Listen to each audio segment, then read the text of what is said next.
Hey guys, how's it going? Odyssey here with a FIFA 21 video, something slightly different on the channel today. We're going to be looking at some gameplay breakdown for my 20th win on FUT Champs. Thanks for checking out the video. As always, your support on the channel is very much appreciated as always. So the reason I've done a gameplay breakdown for our 20th win is that I think there's a lot of people in that Gold 3, Gold 2 bracket looking to push on and achieve Gold 1 and Elite. But they come across a number of barriers. I think there's some really obvious things that your opponent gives away to you that you may not notice. So I'm going to be walking you through this game when we achieve our 20th win and show you exactly what you should be looking for and what sort of advantages your opponents are sort of telegraphing to you that you may not pick up on when you're a Gold 3, Gold 2 player. I think throughout a game, it can really be a game of chess. You know, they make a move, you've got to adjust, be flexible, be able to adapt in order to shape your game plan to take advantage of the weaknesses that they are presenting to you. We line up with a 3-5-2. If you want a more in-depth guide on our 3-5-2, be sure to leave a comment down below, let me know, and I'd be happy to create that for you in the near future. Lots of attacking options with the 3-5-2, able to be very diverse and flexible to a number of opponent defenses, so we can always be able to adapt very easily and on the fly. So I'm just going to pause the start of the game here. The game for me always starts when we're in the loading screen. I'm already starting to look at your team, your player selection, any sort of potential weaknesses that I can exploit. So straight away I've noticed defensively Adama Traore and Atal. He's gone for two very fast, very attacking fullbacks, and we're going to most definitely be able to exploit these two defensively. And I'd really encourage you to almost, pause the game if you don't have enough time to do this quickly when you're in the loading screen, and look at your opponent's defense and look at any potential weaknesses. There's always going to be a chink in the armor. No player is perfect defensively. So always look at any potential opportunities for you. So in his attacking third as well, he's gone for Sadio Mane and Cristiano Ronaldo down the wings, most definitely. They are not going to provide defensive support to Adama Traore and Atal. They're just not those kind of wingers, so we're definitely going to be able to exploit those. N'Golo Kante is most definitely going to be his defensive-minded midfielder, and we're going to look to double up on him, pull him out of position where possible, and then take advantage of the space, whether it be out wide or through the centre, depending on the positioning of Kante following when we double up on him. But most definitely the wings, they are going to be an easy exploit for us during this game. And like I said, take that time. Every bit of information going into these higher level games can be the difference between winning and losing. So going into the game now, the first thing I like to do is really sort of get an idea of how our opponent's going to defend. We're going to attack a number of different ways in the first 5-10 minutes, go through the centre, go down the wings, try and pull him apart, see where he's comfortable, see where he isn't so comfortable as well, whether that be through the centre or out wide. You also want to be really analysing the way that your opponent is looking to defend. Is he looking to intercept the ball, cut passing lanes, or is he looking to press the ball carrier? Or is he looking to do a mixture of two depending on where you are on the pitch? That sort of information can really start to shape your attacks. Are you going to look to double up because he's pressing the ball carrier and look for those easy 1-2s? Or are you going to look to dribble with the ball and bring the ball forward because he's looking to cut passing lanes? And if so, possibly put in a false 9 tactic formation in order to bring someone up front into a deep position, or look to bring your wingers to come short, for example. So straight away, it's a really obvious sign to me. I'm just going to pause the game right here. So as you can see, he's brought Vidic out from the back and he's looking to press the ball carrier. He is looking to win the ball in this position here at all costs, disregarding his complete back line. Look how far away Vidic is away from the back three here. He's leaving himself in a very vulnerable spot. And if I could really encourage anyone who's looking to push on towards Gold 1 and Elite, do not bring your centre back this far out of position. Any good player will most definitely be able to exploit this. You know, you've got N'Golo Kante, you've also got some forward players that you could switch into. There's no need to be bringing the centre back out that far. You know, and that to me, especially in the first 10 minutes, is going to tell me that I am most definitely going to be able to create space in behind by just doing easy 1-2s, because you're always going to be looking to press the ball carrier. So let's see how this one pans out. I've got the ball with Kimmich playing inside, bringing Boateng in, and right here, obviously, because I've identified that Vidic is out of position, I know he's going to press the ball carrier. He's not going to use his strikers. He's going to bring N'Golo Kante out, bring your centre-back into the middle of the park and look to double up where possible. Boateng into Sabitzer, back to Kimmich, drawing N'Golo Kante out of position, as we've just touched on. Very easy for us to do. We know how he's going to defend already in these first 10 minutes. Straight into Goretzka there, into Sabitzer, and right now he's flapping at this stage. You know, he's got N'Golo Kante out of position. He's not able to mark the passing lane to Lewandowski. He's left himself with I've got all the time in the world here with Sabitzer to pick my pass, whether or not I choose to go wide or I choose to go into Haaland or Lewandowski. He's not shut off any passing lanes to us. He's hoping to try and cut some passing lanes now with Bruno Fernandes, because he's sort of thinking, right, I've pressed the ball carrier, that's not worked. Let's try and cover one of these options. But at this stage, it's far too late. We're able to find any of our attacking options that we see fit, playing easy 1-2 as no one is even close to Sabitzer, and really be in at the heart of his defence. So let's see how this one plays out. Straight into Haaland, turns Bruno Fernandes, 1-2 with Sabitzer, and easy as you like. You know, he really telegraphed his defensive style to me in the first 10 minutes, allowed me to capitalise. And, you know, that goal really started from about the 7.5 minute mark, when once I noticed he pulled Vidic out of position, pulled N'Golo Kante out of position. He was in no fit state to defend that, and that's the last thing you want to do. Be really mindful of the way that you're defending. Use your CDMs to mark passing lanes. I use a high depth to really squeeze the midfield and not allow the midfielders to get the opportunity to look in behind and find his fast wingers.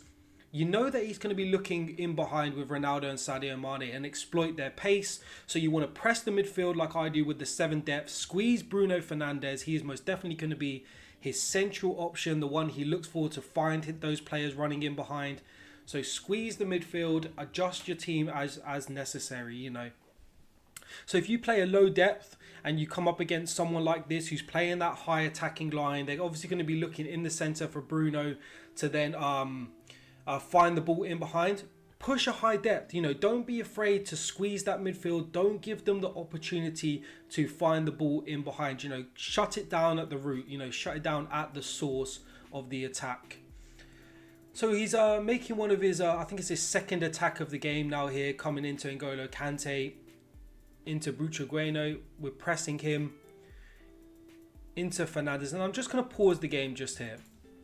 So as you can see, he's playing a wide setup here with Ronaldo and Sadio Mane on stay wide, and he's got his 2 strikers. So literally an attacking line of 4, straight line of 4. So he's obviously got no one coming deep to the ball, so he's obviously looking for runs in behind our defence. Squeeze these 2 with your 2 midfielders and cut passing lanes where possible with Kimmich and Goretzka. So let's see how his attack pans out here. He's looking for Bruno Fernandes. We expect that. Squeeze him, put pressure on him. Don't allow him to find balls in behind. He's happy to play on the edge of the box. With our high depth, we can have no issues with that at all. And an easy block for us once he gets in. So no problem at all. I'm happy for it to come into the centre of the pitch. You know, we play with the 3-5-2, so 3 central defenders. We're not going to have any issues in the centre position there. And I'm just going to rewind that for you. Another bad play from our opponent there defensively. So we've established that Bruno Fernandes likes to get forward. We've won the ball back. He's not switched into N'Golo Kante there to try and press Sabitzer. Instead, he's gone into Adama Traore. He plays a very, very narrow back line. You want to pick up on the width of your opponent's back line and adjust your attacking setup accordingly. You know, if he's playing that 3 width or 2 or 3 width defensive line, pause the game, change up formation, you know, change the width so you're able to exploit the space out wide, especially when they're controlling their fullbacks. He's already done it once with Vidic and got punished, and he's now doing it with Adama Traore, trying to put pressure on Sabitzer in the middle of the park. It's already too late at this stage. You've got all the time in the world to look out wide to Alphonso Davies, or out wide here to Tavernier at the bottom of the screen. We already identified the wing back position as something we can most definitely exploit, and we're doing so quite freely. Cross into the box, unfortunately don't get the shot on target with Alphonso Davies, but again, a very narrow back four allows Alphonso Davies to get in at the back post with ease, and it is most definitely something I noticed at this stage that I'm going to exploit. Just want to touch on something there defensively. As I said, around the high depth, as soon as the ball goes into Bruno Fernandes, we are going to press him. Don't give him an inch to find any passes in behind to Cristiano Ronaldo, to Sadio Mane. Play that high depth and be confident in it. Straight on him, block that pass, no trouble whatsoever. You know, shut down any sort of danger straight from the source. You know, he's telegraphed it with Bruno Fernandes and Kante. It's obvious to us that he's always going to be looking for Bruno to find those passes. And that's something that I strongly recommend. We play the 3-5-2, and we have two really good ball-playing centre defensive midfielders in Kimmich and Goretzka, which allow us to go down the left, down the right. You know, a lot of variety. We feel confident coming forward with either of those.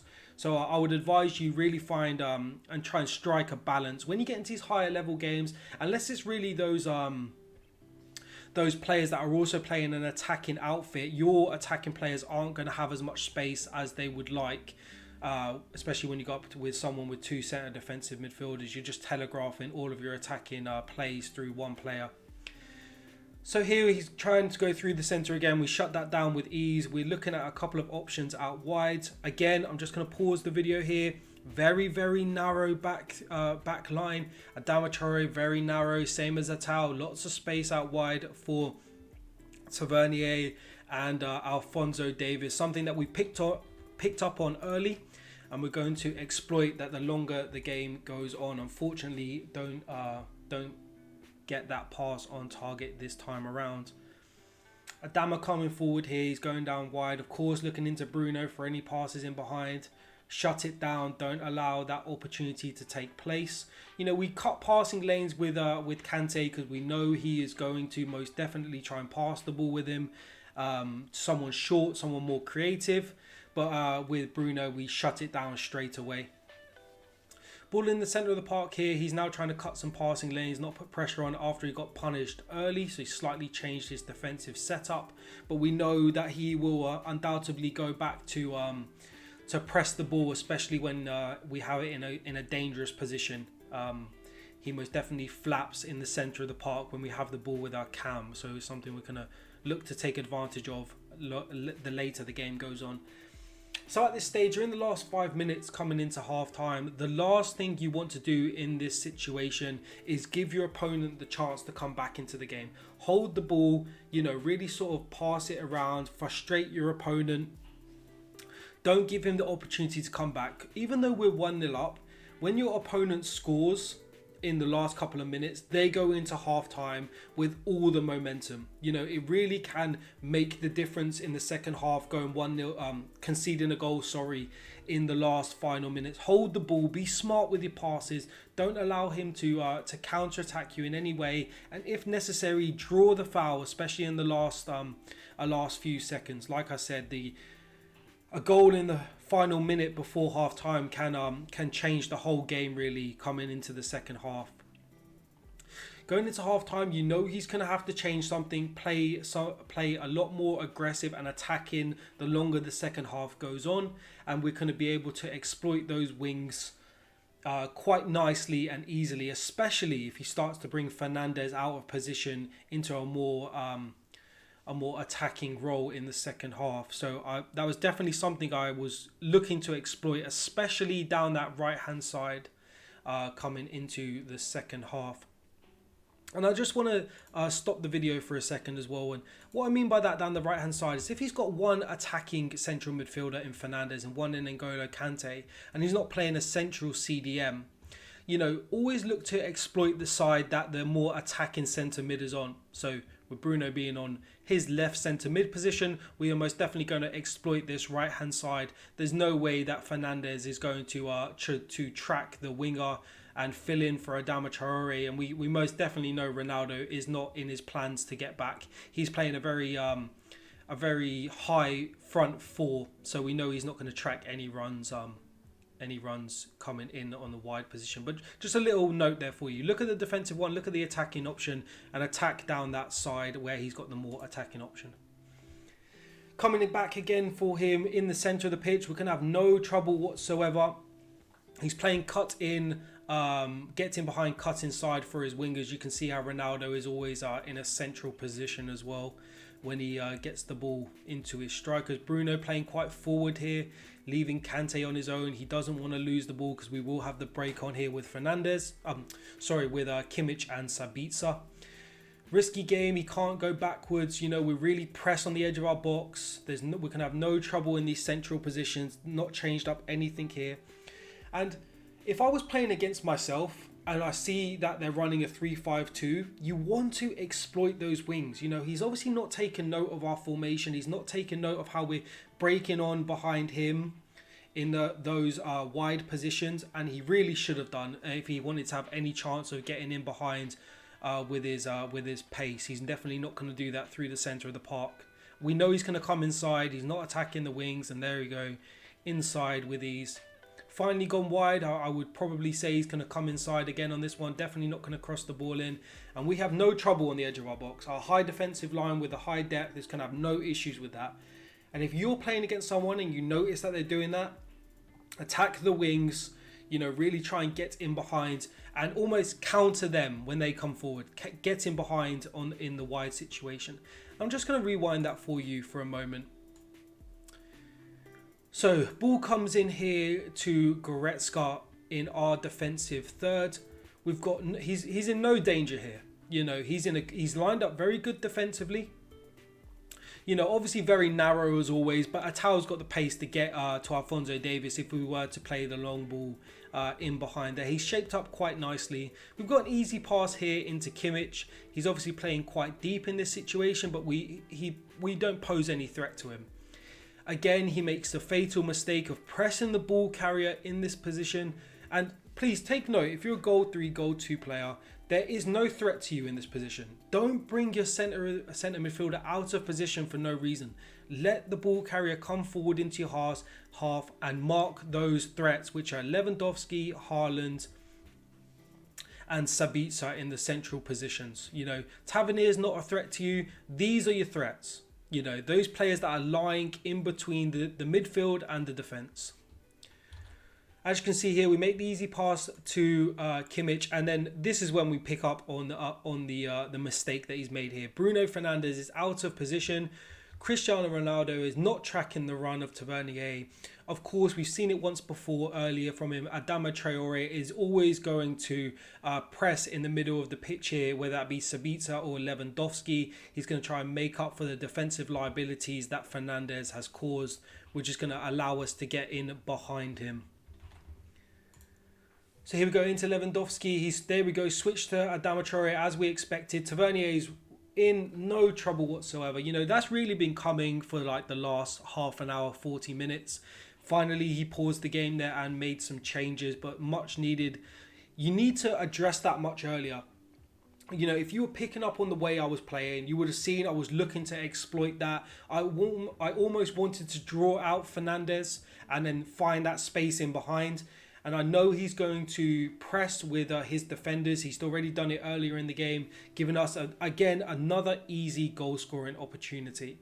You know, he may look back over this game and think he was unlucky or just caught out in certain situations. But really, these are being caused from about 5-6 minutes ago of play. You know, they're really stemming from a long time ago. They're not just happening in the last 10 seconds. That we are building up these types of attacks and being very methodical in the way that we go forward. Going into the 65th minute now, I know he's made some changes, so I know he's definitely going to be looking to stop us down the right hand side. And sometimes people can most definitely overcompensate. You know, you want to address the situation, but don't do it at the harm of the rest of your team. Line up quite balanced. So as you can see here, I'm just going to pause and rewind for just a moment. Again, he's pressed the ball carrier with Goretzka, so he's done the right thing here. He's not allowed me any time and space to really to assess my options. Really, I've had to make a snap pass into Lewandowski. So I'm just going to play this for a moment, and then we come into Lewandowski. He's aware that Tavernier is making the run outside him, and he's going to play very tight into Tavernier, not allow him any opportunity to get away from him. And as you can see, I've observed that he's been very tight. And now we're going to most definitely exploit the narrow back three. And he's most definitely overcompensating by leaving space in behind. We come back, go into Lewandowski, into Sabitzer. And then before you know it, we've got a free run here with Alphonso Davies. He's overcompensated on the right hand side. His defensive line is far too narrow. That's a towel there. You know, he's the one that should be marking our left winger. Kimmich has come out to press the ball carrier. Attel's had to go inside to cover Haaland, which has given us all the free space that you would like for Alphonso Davies. And just monitor Sabitzer, who's got the ball here for a moment. Into Alphonso Davies. Vidic is wildly out of position. Free run here with Sabitzer in the midfield to have a shot on target. Poor defending there from our opponent. And an easy goal for us. You know, I'm not surprised. It's not as if these are lucky goals or something that's happened over a counter attack. You know, we're very methodical in our attack, taking our time. We've assessed his defensive line, looked at his weaknesses. He's adjusted his game, but far too late, really, trying to overcompensate down the right hand side. And at this stage, it's too little too late. Again, down the right hand side, no trouble whatsoever. Unfortunately, don't get that cross on target this time.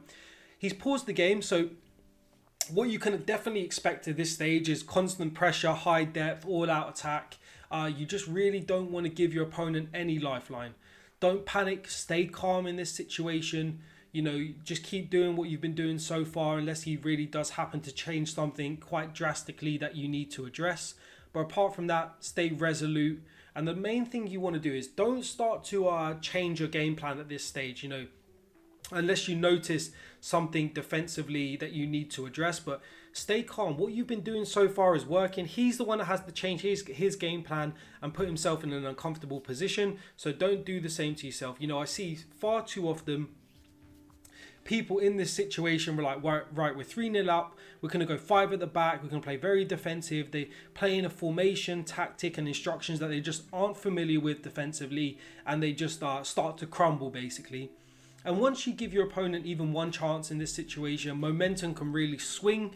They can really feel that they have the opportunity to get back in it. And with the attacking players in your opponent's team, and how attacking he has lined up with those 2 attacking fullbacks and a strong attacking line as well, the 4 up front. He most definitely has the firepower to score goals. You know, that's what he's planned to do, really. So we're just playing out the last 8 minutes or so here. We're just playing really smart. We don't want to let our opponent back into the game. Keep going with our game plan. We made 1 or 2 substitutions just to get some fresh legs on as well, so we don't have any stamina depletion in the last 5 minutes that cause us any problems. He's pressing us very, very high up the pitch. Very strong press from our opponent. Very hard to deal with, I will admit, even in these high-level games. If you get someone who knows what they're doing with this high press, it can be very difficult to deal with. But just stay resolute defensively. Look for your opportunity to take the ball away. And then at this stage, the last 3 minutes, we're safe to say that we've got this game in the bag. You know, it'd be very harsh for him to score 3 goals in this situation. Just play it as you've been doing so well. You know, attack is sometimes the best form of defense. Catch him on the break and really kill the game off with the 4th goal if you see it. If not, just keep going as you are. There's no reason to let your opponent back into the game. So that's it really for the gameplay breakdown for our 20th win on FUT Champs. Hopefully you've enjoyed this gameplay. If you want to see more like this in the future where I break down games, or if you want to see me break down any of your gameplay in the future, just let me know in the comments section down below. But for that, guys, that's been me. Hopefully you've enjoyed today's video. Be sure to leave a comment down below and let me know your thoughts. Apart from that, guys, take care and I will see you next time.